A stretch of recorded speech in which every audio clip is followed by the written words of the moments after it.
How to remove Bitmoji on Snapchat.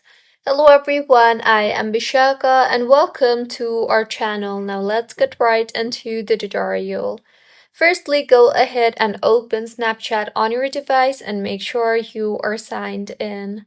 Now tap on your Bitmoji on the top left of your screen and then tap on the settings option you see there on the top right. Here, under the My Account tab, you will see the Bitmoji option. Tap on that and you will then see the option for Remove My Bitmoji. So tap on the Remove My Bitmoji option you see there, and in the confirmation that appears, tap on Remove, and with this, your Bitmoji will be removed. So this is how you can remove Bitmoji on Snapchat. If you find this tutorial helpful, please like the video and do comment if you have any queries. Also, do subscribe to our channel for more helpful tutorials like this. See you on the next one.